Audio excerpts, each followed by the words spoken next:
अगर आप सिर्फ 10 वर्ष अपनी फाइनेंशियल प्लानिंग डिले करते हैं तो हो सकता है कि रिटायरमेंट के बाद आपको 50 लाख से 1 करोड़ रुपए का कम एडवांटेज मिले। फिनवेल लिवेल के इस वीडियो में आपका स्वागत है। फिनवेल लिवेल आपको पर्सनल फाइनेंस से जुड़ी सभी इम्पॉर्टेंट इंफॉर्मेशन देता है जिससे आप एक हैप्पी और सक्सेसफुल लाइफ जी सके। आज का हमारा टॉपिक है 16 कॉमन फाइनेंशियल मिस्टेक्स जिनके कारण आपकी फाइनेंशियल प्लानिंग अफेक्ट होती है। यह 16 फाइनेंशियल मिस्टेक्स काफ़ी डेंजरस भी हो सकती है क्योंकि इसके कारण आपको या आपके परिवार को पैसे की दिक्कत का सामना करना पड़ सकता है, जिसके कारण कई दूसरी समस्याएं भी खड़ी हो सकती है। आइए विस्तार से हम इन गलतियों को जानें और इन्हें अवॉइड करें ताकि जीवन में हमें इस तरह की दिक्कतों का सामना नहीं करना पड़े। सबसे पहली गलती यह होती है कि हम भविष्य के लिए कोई भी प्लानिंग नहीं करते। हम कोई भी प्लान नहीं बनाते कि फ्यूचर में हमारी जो ज़रूरतें हैं, जैसे बच्चों की शिक्षा, रिटायरमेंट प्लानिंग या दूसरे खर्चे, उसकी हम किस तरह से व्यवस्था करेंगे। हमें सबसे पहले हमारे जो उद्देश्य है, गोल्स हैं, उन्हें निर्धारित करना चाहिए कि हमें 15 साल बाद बच्चों की एजुकेशन के लिए इतने फंड की आवश्यकता पड़ेगी। 35 साल बाद जब हम रिटायर होंगे तो हमारे पास इतना पैसा होना चाहिए ताकि हम बाकी का जीवन सही तरह से गुजार सकें। इस तरह से हम प्लान करें कि हमारे गोल्स क्या हैं और फिर उस हिसाब से अपना बजट डिसाइड करें। तो एक प्लानिंग बहुत बड़ी आवश्यकता होती है। सबसे पहले हम हमारी ये प्लानिंग करें कि हमें किन चीज़ों की ज़रूरत है और उनकी हम किस तरह से व्यवस्था करेंगे। दूसरी जो गलती होती है हमारी फाइनेंशियल प्लानिंग में, वह यह कि हम कभी भी किसी प्रोफेशनल या एक्सपर्ट से इस मैटर पर सलाह नहीं लेते। हम कभी भी यह सलाह नहीं लेते कि हमें कहाँ निवेश करना चाहिए, कितना निवेश करना चाहिए और किस तरह से हमारे इन्वेस्टमेंट प्लान करना चाहिए। हम हमारे हिसाब से जहाँ पर भी हमें ठीक लगता है हम निवेश कर सकते हैं। हो सकता है बहुत सारे अच्छे ऑप्शंस हो, बहुत सारे ऑप्शंस ऐसे हो जिनमें लिक्विडिटी भी हो। आपको आपकी रिक्वायरमेंट के हिसाब से कैसे निवेश करना है, इसके लिए एक प्रोफेशनल की सलाह लेना बहुत ज़रूरी है। तीसरी गलती यह होती है कि हम फाइनेंशियल प्लानिंग को शुरू करने में काफ़ी देर कर देते हैं। हम ये समझते हैं कि फाइनेंशियल प्लानिंग आज नहीं तो 2 साल बाद, 5 साल बाद, 10 साल बाद शुरू कर देंगे और रिटायरमेंट के लिए और दूसरे खर्चों के लिए हम पैसा जमा कर लेंगे। किंतु डिले करने से, फाइनेंशियल प्लानिंग देर से शुरू करने से, इन्वेस्टमेंट देर से शुरू करने से हमें बहुत नुकसान उठाना पड़ता है, क्योंकि हम जितनी जल्दी शुरू करते हैं हमें पावर ऑफ कंपाउंडिंग का एडवांटेज मिलता है और उसके कारण हम आने वाले समय में लाखों रुपए खो सकते हैं। उदाहरण के तौर पे अगर आप सिर्फ 10 वर्ष अपनी फाइनेंशियल प्लानिंग डिले करते हैं तो हो सकता है कि रिटायरमेंट के बाद आपको 50 लाख से 1 करोड़ रुपए का कम एडवांटेज मिले। दूसरा, अगर आप आपकी फाइनेंशियल प्लानिंग जल्दी शुरू करते हैं तो उस समय हेल्थ इंश्योरेंस और लाइफ इंश्योरेंस का प्रीमियम कम होता है और कम प्रीमियम में आपको अच्छा कवर मिलता है। अगर आप देरी से फाइनेंशियल प्लानिंग शुरू करते हैं तो आपको प्रीमियम भी ज़्यादा देना पड़ेगा और हो सकता है उतना अच्छा कवर ना मिल पाए। इसलिए देरी करने से प्रीमियम ज़्यादा देना पड़ता है और कवर भी अच्छा नहीं मिल पाता। चौथी ये गलती होती है कि हम बजटिंग नहीं करते। हमें अपनी इनकम एक्सपेंसेस का एक बजट बनाना चाहिए। सारी इनकम एक्सपेंसेस एक डायरी में नोट डाउन करें और ऑब्जर्व करें कि आप कौन से एक्सपेंसेस कम कर सकते हैं। आप प्लान करें कि आप 50% खर्चे, जैसे आपकी एजुकेशन है, फूड है, उस पर करेंगे। आप 20% आपकी जो वांट्स है, जैसे कार, मूवीज़, उन पर करेंगे और 30% सेव करेंगे। सेविंग के लिए वॉरेन बफेट का एक बहुत अच्छा कोटेशन है कि सबसे पहले आप अमाउंट सेव करें और उसके बाद जो बचे उसे खर्च करें। आप आपकी जो इच्छाएं हैं उसमें लग्जरी की जो आइटम्स हैं, जैसे महंगी घड़ियां हैं, महंगे मोबाइल्स हैं, इन पर खर्चा ना करें, क्योंकि इन पर खर्चा करके कोई भी फ़ायदा नहीं होता है। वॉरेन बफेट का एक दूसरा बहुत अच्छा कोटेशन है कि अगर आप उन चीज़ों पर पैसा खर्चते हैं जिनकी आपको ज़रूरत नहीं है, तो भविष्य में आपके पास उन चीज़ों के लिए पैसा नहीं होगा जिनकी आपको ज़रूरत है। पांचवी यह गलती होती है कि हमारे पास जो हेल्थ इंश्योरेंस कवर है और लाइफ इंश्योरेंस कवर है उसका अमाउंट सफिशेंट नहीं है। मान लीजिए आपने हेल्थ इंश्योरेंस कवर 2 लाख का लिया है और हॉस्पिटलाइजेशन में खर्चा 5 लाख 7 लाख का आ गया, तो आपको दिक्कत का सामना करना पड़ेगा। ऐसा ही लाइफ इंश्योरेंस कवर में अगर हमने 10 लाख 20 लाख का टर्म प्लान लिया हुआ है, तो हो सकता है भविष्य में कुछ अनहोनी होने पर यह अमाउंट आपको सफिशिएंट ना लगे। इसलिए आप केयरफुली चेक करिए कि आपको किस अमाउंट की ज़रूरत है और उस अमाउंट का कवर लें। छठवीं गलती ये होती है कि अगर हमारे पास एम्प्लॉयर के द्वारा दिया गया हेल्थ इंश्योरेंस कवर है, तो हम हमारा पर्सनल हेल्थ इंश्योरेंस कवर नहीं लेते। हमें लगता है कि शायद जब हमारे पास ऑलरेडी कवर है तो हम क्यों पैसा वेस्ट करें। किंतु भले ही एम्प्लॉयर ने आपको हेल्थ इंश्योरेंस कवर दिया गया हो, आपको आपका पर्सनल हेल्थ इंश्योरेंस कवर लेना बहुत ज़रूरी है, क्योंकि आपकी जॉब परमानेंट नहीं होती। इन केस आपके पास जॉब नहीं हो तो भी आपके पास हेल्थ इंश्योरेंस कवर होना चाहिए, और इमरजेंसी में अगर ज़रूरत पड़ जाए तो आपको आपकी जेब से पैसा देना पड़ेगा। दूसरा, अगर आप जॉब छोड़ते हैं और दूसरी जॉब ज्वाइन करने के 2 महीने के भीतर अगर किसी कारण से आपको हॉस्पिटलाइज होना पड़े, तो उसका पैसा भी आपको जेब से देना पड़ेगा, क्योंकि जैसे ही आप रिज़ाइन करते हैं आपका कवर ख़त्म हो जाता है और दूसरी कंपनी से कवर मिलने में आपको थोड़ा समय लग सकता है। सातवीं गलती यह होती है कि हम इमरजेंसी फंड क्रिएट नहीं करते। फाइनेंशियल प्लानिंग की सबसे पहली स्टेप ये होती है कि आप एक इमरजेंसी फंड क्रिएट करें जिसमें 6 महीने के खर्चों जितना फंड इकट्ठा हो। इसे आप सेविंग अकाउंट या लिक्विड फंड्स में रख सकते हैं, ताकि किसी भी इमरजेंसी जैसे जॉब लॉस हो या हॉस्पिटलाइजेशन के खर्चे में आपको परेशानी का सामना नहीं करना पड़ेगा, और आपको एक स्पेस मिलेगा कि आप फंड को अरेंज करके कुछ दूसरा काम कर सकें।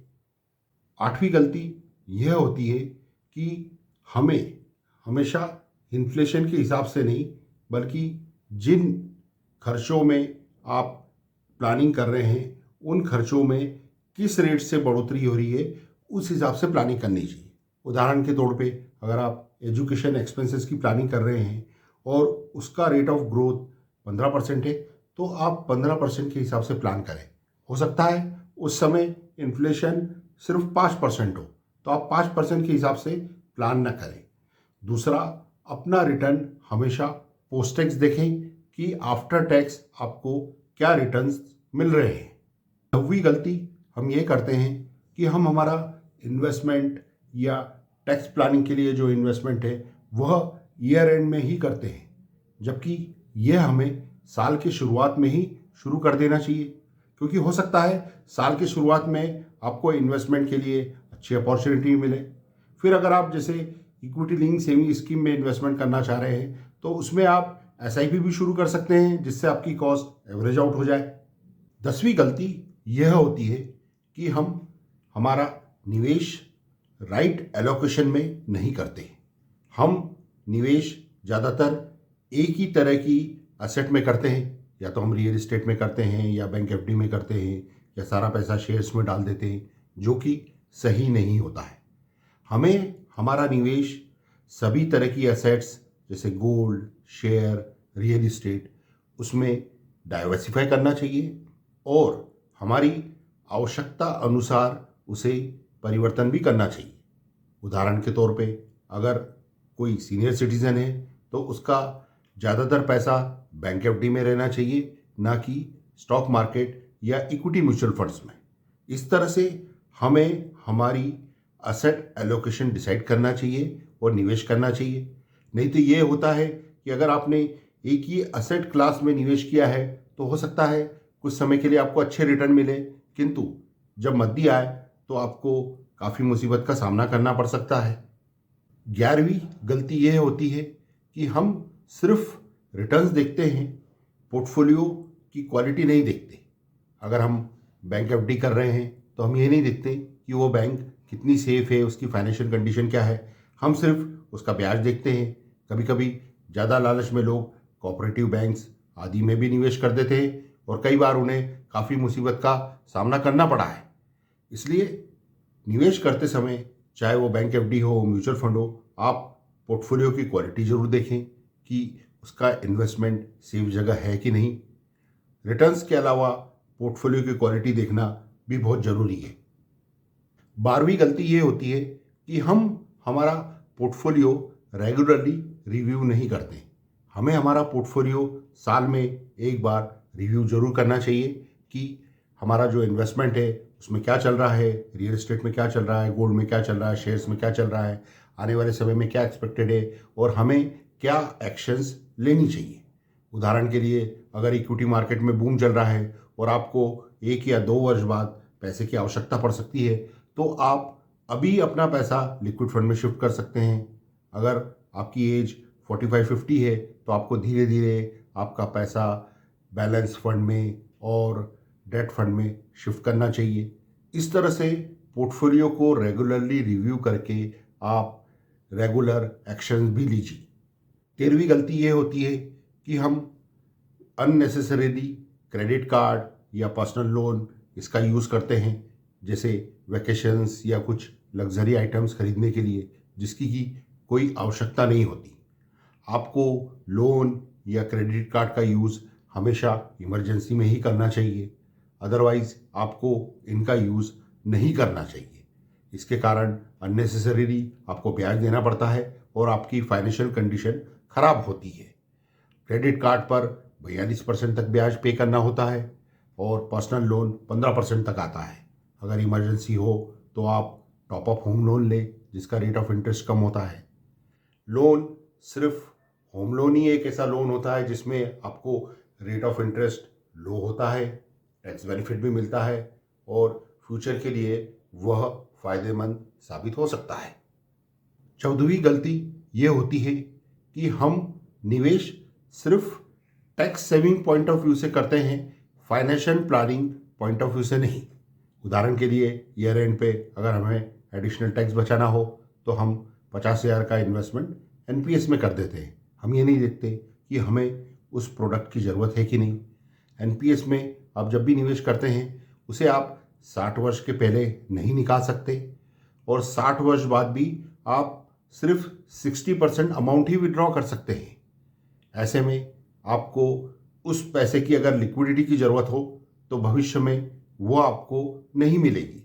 इसलिए जब भी आप निवेश करें, टैक्स सेविंग के अलावा आपके दूसरे गोल्स, लिक्विडिटी, उन्हें भी ध्यान में रखें और उस हिसाब से फिर आप निर्णय लें। 15वीं गलती यह होती है कि हम हमारी निवेश, इंश्योरेंस इस बारे में फैमिली मेंबर्स को इन्वॉल्व नहीं करते। आपका जो भी निवेश है, जो भी एलआईसी पॉलिसी है, आप उसके बारे में अपने सभी परिवार के सदस्यों को बताएं, इन्फॉर्म करें और उसके डॉक्यूमेंट्स कहाँ रखे हैं ये भी उन्हें क्लियरली बताएं। इससे यह फ़ायदा होता है कि जब भी ज़रूरत पड़ती है परिवार के सदस्यों को पता होता है कि उनके पास क्या निवेश है, कितने की इंश्योरेंस पॉलिसी है और वह उसका फ़ायदा ले सकते हैं। एलआईसी के पास 15 लाख करोड़ अनक्लेम अमाउंट पड़ा है क्योंकि लोगों को पता ही नहीं कि उनके पास यह एलआईसी पॉलिसी है और उसका कारण यह है कि उन्होंने अपने परिवार के सदस्यों को इस पॉलिसी के बारे में नहीं बताया। 16वीं गलती यह होती है कि हम फाइनेंशियल प्लानिंग की जो सबसे आखिरी स्टेप है उसे इग्नोर कर देते हैं और वो है स्टेट प्लानिंग या वसीयत करना। हमें हमारे इन्वेस्टमेंट, इंश्योरेंस पॉलिसी, जो भी एसेट्स है उसकी एक विल करना चाहिए कि हमारे जाने के बाद वह हमारे परिवार के सदस्यों में किस तरह से वितरित की जाएगी। इससे ये होता है कि परिवार के सदस्यों को न्याय मिलता है और आप अपनी असेट्स जैसे देना चाह रहे हैं वैसे ही लोगों को प्राप्त होती है। कई बार ये होता है कि विल न होने के कारण काफ़ी डिस्प्यूट्स होती है, परिवार के लोगों को कोर्ट में पैसा और समय बर्बाद करना पड़ता है। एक फेमस केस है प्रियमवदा बिरला का, जिसके कारण बिरला परिवार को काफ़ी परेशानी का सामना करना पड़ा। इसलिए आप समय रहते, भले ही आप 50 वर्ष की आयु में, 60 वर्ष की आयु में वसीयत करें, उसे रजिस्टर करें। विल आप कितनी भी बार बदल सकते हैं, ऐसा नहीं है कि आपने विल कर दी तो बाद में आप उसे बदल नहीं सकते, पर विल आप जरूर करें। इन 16 कॉमन मिस्टेक्स को समझना बहुत ज़रूरी है। अगर हम इन पर ध्यान देंगे और इन्हें अवॉइड करेंगे तो हम बहुत सारी गलतियों से बचेंगे, जिसके कारण हमारे परिवार को वित्तीय समस्या का सामना नहीं करना पड़ेगा और हम एक सुखी और खुशहाल जीवन व्यतीत कर पाएंगे। ये वीडियो आपको इन्फॉर्मेटिव और अच्छा लगे तो आप प्लीज़ इसे लाइक और शेयर जरूर कीजिए। अधिक इन्फॉर्मेशन के लिए आप finwellliveWell.com पर विजिट करें। धन्यवाद।